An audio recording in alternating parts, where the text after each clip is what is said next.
Selamat berjumpa kembali dalam layanan audio Sahabat Seperjalanan. Hari ini adalah hari Senin, 8 Juli 2024. Tema renungan saat teduh kita dengan judul Istri yang Setia.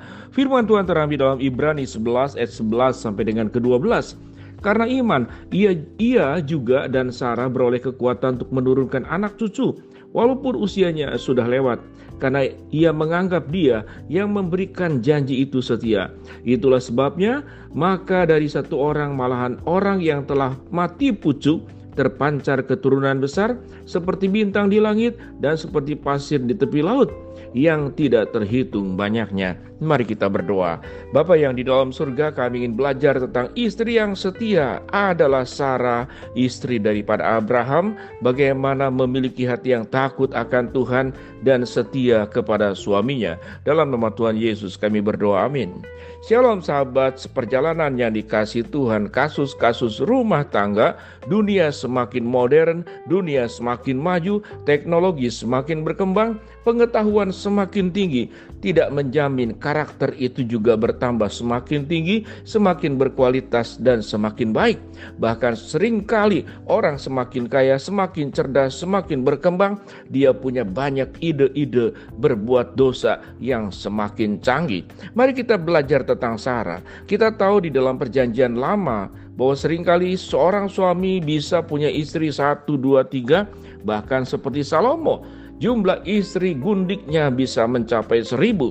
Lalu ada berapa istri di dalam diri Abraham? Abraham punya 3 istri.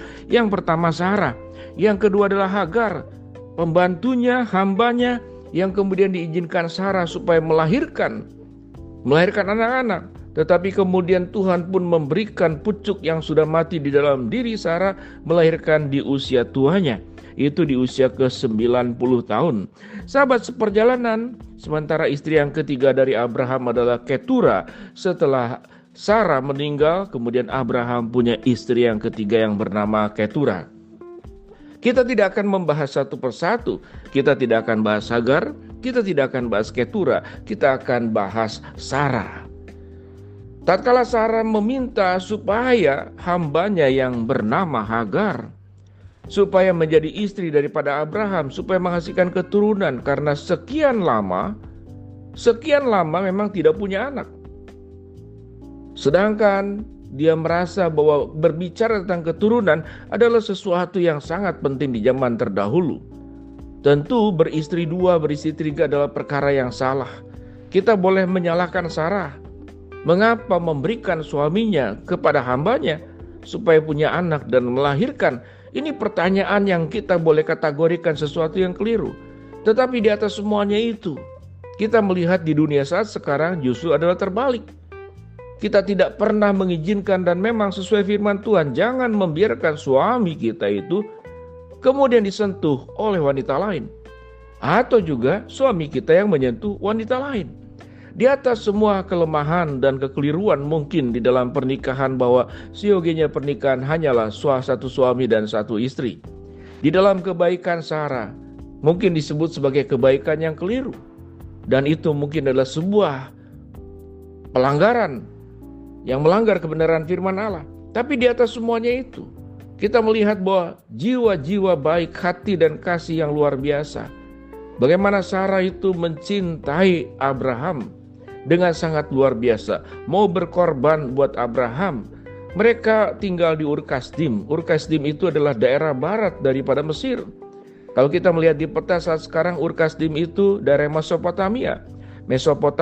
Mesopotamia di dalam peta itu adalah daerah Irak, di mana di sana Adam dan Hawa diciptakan Tuhan. Ada sungai Tigris, sungai Efrat, dan meninggalkan Ur-Kasdim karena perintah Tuhan. Engkau harus meninggalkan Ur-Kasdim, dan janji Tuhan kepada Abraham, aku akan memberikan anak cucumu seperti banyaknya bintang di langit.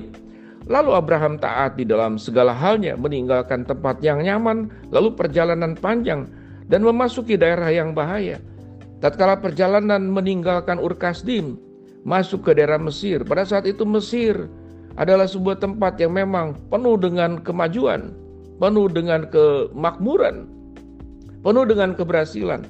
Sebuah negara yang sangat adidaya pada saat itu dan Firaun sebagai pimpinannya.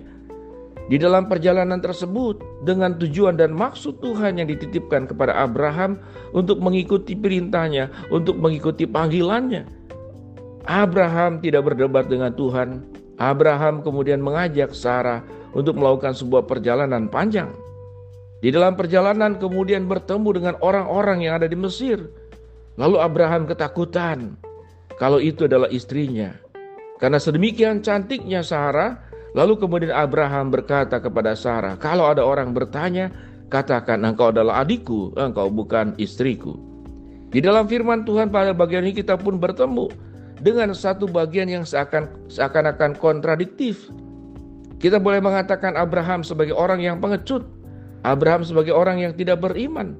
Tetapi karena kita tahu bahwa kalau tidak berkata demikian, jangan-jangan Sarah akan diambil oleh Firaun, dijadikan istrinya.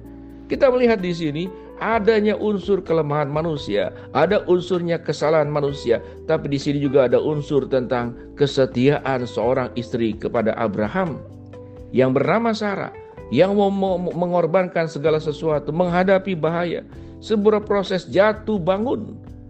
Apapun keadaan daripada Abraham, bahkan yang paling utama puncaknya, tatkala Tuhan meminta di dalam mimpinya kepada Abraham, engkau harus memberikan Ishak untuk dikorbankan. Bayangkan, sekian lama tidak memiliki anak. Lalu setelah anak itu diberikan oleh Tuhan, ini seakan-akan Tuhan bermain-main dengan berkat yang diberikan. Lalu kemudian harus dipersembahkan. Alkitab tidak menyebutkan secara rinci percakapan Abraham dengan Sarah. Tentu pada umumnya seorang istri yang normal tidak akan memberikan dan berkata, apakah engkau suami yang gila? Jangan-jangan Tuhan yang kau sembah pun gila. Tetapi kita melihat Sarah taat kepada suaminya.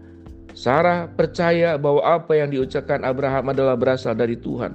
Sebuah perjalanan panjang. Kalau kita ingin menyimak perjalanan yang luar biasa Sarah dan Abraham, maka kita bisa belajar lebih mendalam di atas segala sesuatunya. Apa yang kita pelajari dalam proses ini? Kita bertemu dengan hati yang agung dan hati yang mulia dari Sarah, yang mau berkorban untuk suaminya, yang mau menjalankan kebenaran firman Allah.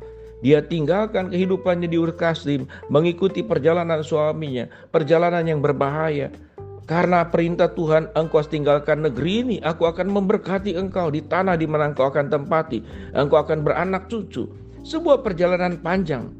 Bagaimana Abraham taat kepada suara Tuhan, dan bagaimana Sarah mendengarkan suara Abraham. Saat ini kita akan berdoa, akan lebih banyak laki-laki yang takut akan Tuhan, dan para wanita yang taat kepada suaminya berdasarkan kehendak Tuhan. Maka ini adalah prinsip sebuah rumah tangga. Seorang lelaki yang takut akan Tuhan akan mencintai istrinya dengan baik. Demikian juga Abraham sangat mencintai Sarah luar biasa. Dan Sarah juga sangat menghormati dan taat kepada suaminya. Panduan di dalam segala problematik yang dihadapinya, mereka berdua manusia biasa, punya kekurangan, punya kesalahan, namun mereka berdua adalah satu suami yang mendengar suara Tuhan. Yang kedua adalah istri yang taat kepada suaminya di dalam kehendak Tuhan. Mari kita berdoa. Bapa dalam surga, kami ingin belajar supaya kami menjadi suami yang takut akan Tuhan dan menjadi istri yang taat dan juga tunduk kepada suami. Kami berdoa buat sahabat seperjalanan yang sakit, Tuhan sembuhkan, yang menghadapi masalah Tuhan bukakan jalan, yang sedang berdoa mengharapkan sesuatu Tuhan kabulkan di dalam kasih karunia kebaikan-Mu. Dalam nama Tuhan Yesus kami berdoa. Amin.